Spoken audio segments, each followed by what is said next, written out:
Hey friends, welcome to my channel. This is Tatted Girl. I'm your host, Christy, and here I want to talk about all the books that we love and have read and just review those and discuss those and create a forum for an open discussion about how we feel about the books, the good, the bad, the ugly. And I do want it to be a situation where we bounce thoughts back and forth from each other. So do not hesitate to comment below in the comment section. Let me know what you think of a particular book that I'm reviewing, or if you have suggestions of books that you think I might like because you've seen what kind of books I post on here. You kind of get an idea what I might like to read.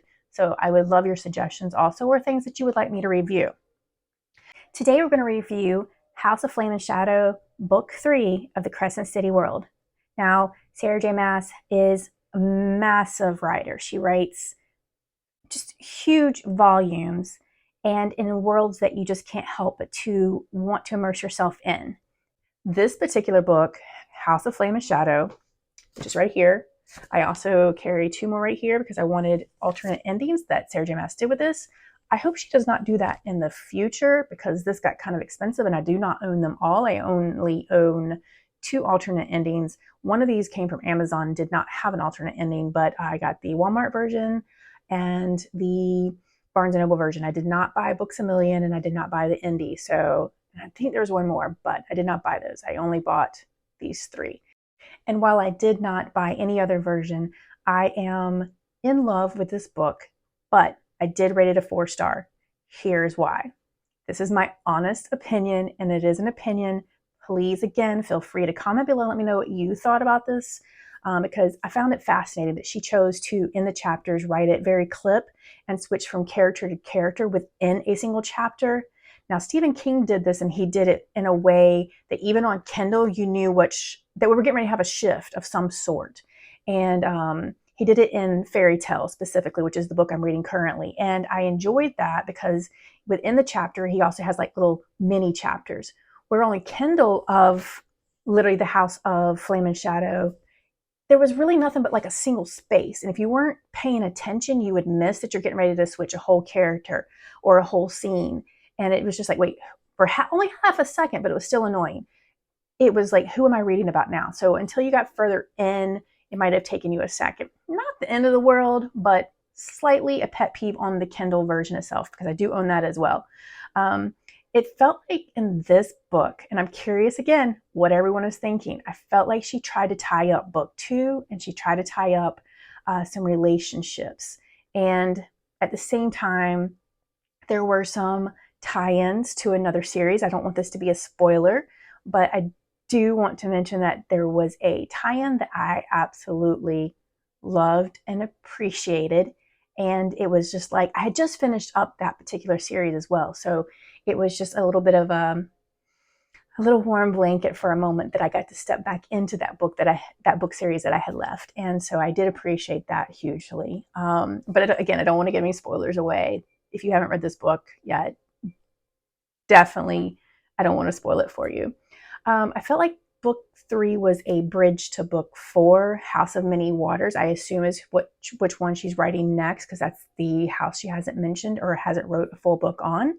So I'm assuming that one's going to be the next one. And that's how this book for me felt like it was leading into the book 4. She was tying up some situations from book 2 in this book 3 for the House of Flame and Shadow. And I was okay with that. Book 3s are often that way, to where there are tie-ins for another book, or, you know, it's always the one that has a little bit of lull. And for me, that's the way this was.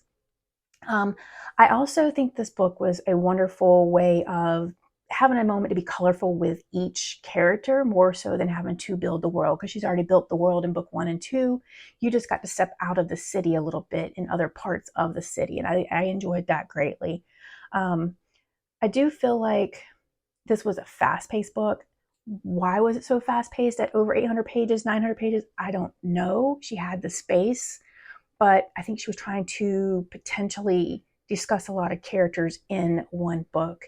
And that was nice. That was a nice way to make this fast-paced book seem like we were covering a lot of information, and we were. We didn't stay in one section very long to include Bryce's little story of where she was in each space of the world of Crescent City. It felt like you literally were transporting with her at different spots that she was at. It's like she was literally teleporting in each scene. Like here she's today over here, the next minute she's over here. And that was a little obnoxious for me. I could never see this becoming a movie because it was so hectic in that manner.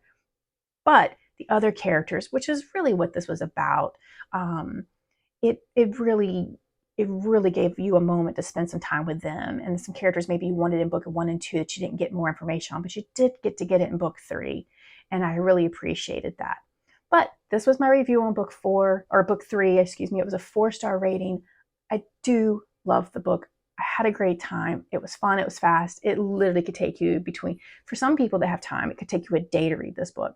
For me, I think it took about 4 or 5 days compact because I had a lot going on, but a very fast read. And I do suggest picking it up. I hope you enjoy. Please, again, subscribe, comment. I would love to know your opinions if you read this book, or if there's another book series that you would like me to get involved in. Please put it in the below comments, and I'll see you soon.